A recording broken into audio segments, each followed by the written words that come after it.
momentum in last week. Lakers center DeAndre Ayton expressed frustration with his current role on the Lakers. Ayton said that they were trying to make him play like Clint Capella, but said, quote, "I'm no Clint Capella." Channing Frye weighed in on the Ayton-Lakers situation on the Road Trippin' Show. Listen to this. DeAndre Ayton is a master of nothing. In what world do I throw DeAndre Ayton the basketball when I have Austin Reeves, LeBron, and Luka? Stop it. You're going to get J.J. Redick fired. Who's running those plays? When have you seen consistency from the man? You've never seen it. So him saying, they want me to be Clint Capella, yeah, he's averaged a double-double for the majority of his career. Ooh, strong words. Perk, what do you think? Oh. You were sitting right there. It was strong words, but it was strong words, but it was real words. And DeAndre Ayton, a former #1 pick, he's in the same territory with Ja Morant. You know, it either could be him on the verge of reinventing himself, or he could find himself out the league 2 or 3 years from now. Teams are not going to continue to give him chance after chance after chance. And you know what's the most disturbing thing to me? Is that all DeAndre Ayton, a guy that is fast, that could get up and down the floor, has great athleticism, could be a lob threat. All he has to do is switch his damn mindset into being a star in his role. He could make another $100+ million in this league. I watch a young player like Jalen Duren, who barely get calls ran for him, not like sets. He doesn't get post-ups. He just get all his buckets off of offensive rebounds, being a pick-and-roll guy, playing the dunker spot, and he was a first-time All-Star this year, and his career he's gonna have a hell of a career. DeAndre Ayton is playing with 3 of the best facilitators in the game, 3 of the best playmakers in the game. Luka, Austin Reeves, LeBron James. You could eat, you could grub, you don't need sets. I disagree with Shannon to this point. He's not the player that's going to get J.J. Redick fired. I understand where he's coming from. But again, DeAndre Ayton is the most important player on the Los Angeles Lakers, because if he could switch his mindset to being that enforcer, being that real interior presence, then that will cover up for the lack of perimeter defense that they have and cover up for Luka and Austin Reeves, because we know they get picked on and the word is out around the NBA to attack those 2 guys. I think DeAndre Ayton is, I want to say he's amongst the fewer problems that the Lakers have. The Lakers are a top-heavy team. LeBron, Luka, Austin Reeves are not defensively inclined, and clearly they're going to go in another direction next season as they try to remake this team around Luka Doncic, probably going to get lob threats and defenders around the rim. For DeAndre Ayton, he signed a 2-year deal, $16 million. He's got a player option for next year. My question is, if you are disappointed in DeAndre Ayton right now, have you not seen how he's played in these other stops? He's been productive. He can play with his back to the basket. He's athletic, although he doesn't jump out the gym, but he's never been a defender. He's never been a guy, like going back to his Phoenix days when he and Monty Williams were getting into it a little bit in the sidelines, when that thing started to implode. Sometimes as an organization, you have to make a decision to say, okay, we are accepting this player's past history and knowing what we are getting and hoping for the best, as opposed to, hey, big fella, you're going to change all these years of evidence of being who you are, and then your most vulnerable spot is our most vulnerable spot. As an interior defender, you're vulnerable. As far as our team makeup, interior defense is our worst spot. This just didn't seem like a match made in heaven to begin with. So what are you saying, Vince? You saying that the Lakers should adjust to DeAndre Ayton? Is that what you're saying? No, I'm not saying that. No, I'm going back to the summer when they signed him. I'm not saying throw the ball down to him like he's Patrick Ewing. You got LeBron and Luka and Austin Reeves. I am saying the expectation shouldn't have been high to begin with. If you watch the tape over him throughout the course of his career, you shouldn't be surprised that this is playing out the way that it's playing out. Stephen A., go ahead. Well, it's one thing not to be surprised, Vinny, but that don't mean they can't be disappointed. Absolutely. Because if he gives you anything then you got a decent chance if you're the Los Angeles Lakers, particularly with LeBron, Luka, and AR in the lineup together. You got to remember, I'm looking at this, and this is his numbers. In the month of November, most of which LeBron James was out, DeAndre Ayton averaged 16.6 points per game. In December, that number dipped to 12.3 a game. In January, it dipped to 11.9 a game. And in February, into this first week in March, it's at 9.2 points per game. He's regressing. Now, I don't know if I got to remind you of this, Vinny, Big Perk. You know I West Indian man, you know. I know West Indian man. You understand? That's where he's from Nassau, Bahamas. He's from Nassau, Bahamas. You understand?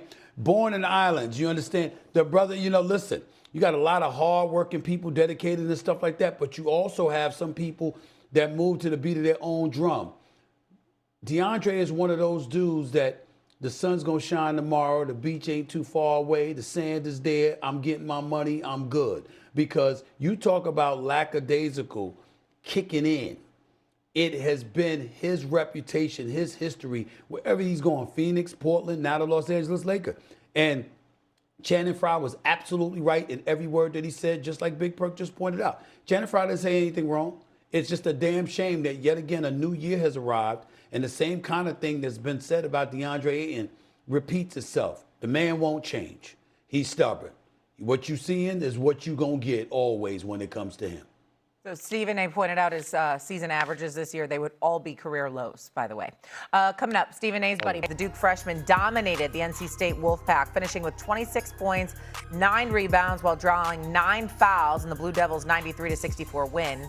In the win last night, Boozer became the first D1 freshman over the last 30 seasons to accumulate 650 points, 300 rebounds, and 100 assists before the conference tournament. Crazy. According to our own Jeremy Wu, Cameron Boozer is the third best prospect in this year's NBA draft. Kareem Lopez, who is currently playing professionally in New Zealand, is the only player in the top 10 that is not currently a college freshman. Seth Greenberg back here with us on First Take. Coach, which freshman do you think is the best NBA prospect right now? Coach, this is the best freshman class in the history of college basketball. Not even close. Like, you could say it's Acuff. He reminds me of Dame Lillard. You could say it's DeBonsa. He reminds me of Tracy McGrady. You could say it's Caleb Wilson. He reminds me of Kevin Garnett. But there's one guy, and I know you guys, Boozer, obviously we know all about him in terms of Apollo Banchero. But there's one guy whose upside is different. He's 6'6". He's got a 6'10" wingspan. Sometimes he plays, sometimes he doesn't play. But when he plays, every time he shoots it, you think it's going in. He reminds me of Donovan Mitchell. Now stop before you guys jump in. Don't go anywhere yet. You don't even think about comparing him to Ben Simmons, because Ben Simmons couldn't make a shot. Ben Simmons didn't have a transferable skill. This dude has a transferable skill. The dude is Donovan Mitchell. He's a shot maker, elite athlete with the measurables to say if he passes the interview and if his workouts go well, it's Peterson. You know it's Peterson. You can't be sitting up there. This ain't Young and the Restless. I mean, we got to get to your point. Yeah, Peterson. Let me ask you this, Coach. Let me ask you this, Coach. Listen. Peterson, let me say this. Peterson is special. The brother's special. Ain't no doubt about that. But, Coach, no concerns whatsoever on that lack of availability, Coach? Coach, let me ask you this question. I do. How many guys have you seen? And I'll say this to Peterson, I'm not rooting against the kid. The kid is special. We want to see his mercurial talents on the basketball court. He is something special. But, Coach, have you seen in your career a guy, a freshman in college, that has missed 11 games primarily due to the flu and cramps? What are we missing? What are we missing, Coach? Here's what you're missing. I hate to talk about like Tatum and when you're going to bring him back, or like Giannis and when he comes back with injuries. Look, we don't know his medical history. He's going to have a full physical and a medical history. Now, that medical history says, you know what? The guy took plays off. He took games off. He wasn't tough enough to play through inconveniences as opposed to injuries. Then you know what? That'll impact his draft choice. And, I'm a huge Acuff fan because he's physical. He plays hard. And he plays every single night. He's played through a bad ankle. But this guy's just different. Shot makers. What is this league that they're playing in? It's a shot makers league. And this guy makes tough, guarded shots like you see in the NBA playoffs in Game 7. Not about his game, Coach. That's why I think that. It's not about his game. Go ahead, Perk. Go ahead, Perk. Bring it on, Perk. Let's go, Perk. Look, no. Listen, I believe this. I agree with you, Coach. It is the best freshman class ever. Darian Peterson reminds me a lot of Milwaukee Ray Allen. Okay, let me say that. But I'm with Stephen A. He got some areas he needs to clean up outside the lines. But can I ask y'all a question? Can we stop with the measurables and all this stuff? Can we get back to valuing the quarterback position of the NBA, which is the point guard position? Can we look at a young man like Darius Ayton, who's on the cuff of winning SEC Player of the Year as a young freshman, arguably the best guard that John Calipari has ever had? Can we start valuing that? Because when we look at the history of the NBA, just go on the history of point guards being drafted number 1, just ones that come to mind. A la John Wall, successful career. A la Derrick Rose, Chicago Bulls, successful career. So when we start to think about the point guard position, we need to get back to valuing the quarterback position. There's so many teams out there that needs a true point guard. This guy's one of those dynamic scorers. Stephon Marbury could make guys around him better. So if you're asking me, I would actually consider drafting Darius Ayton number 1. Well, listen, I think it warrants consideration. Coach, I'll come to you with this, but I want to interject, Coach, because I want to throw this out there before you answered both of us. I certainly consider that a big perk because Ayton is special. The brother nice. He got a nice game.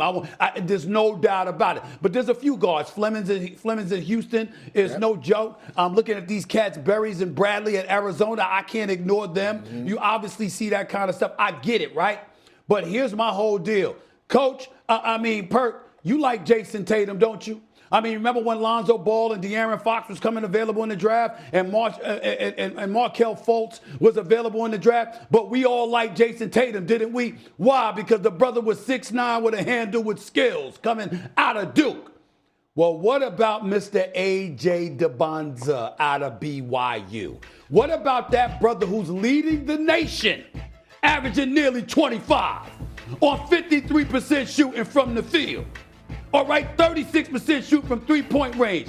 Got a handle, can get to the hole, got athleticism, had a little rough night the other night against West Virginia. I get all of that. They're only 8-8 in their conference. You know, since starting out 16-1, they've been struggling. I get it. But this brother right here, A.J. DeBonza, what about him, Coach? You don't teach his height. You don't teach his athleticism. And oh, by the way, just for the record, for a guy like Darren Peterson and others, A.J. DeBonza, it's rumored that his NIL money is at about $7 million.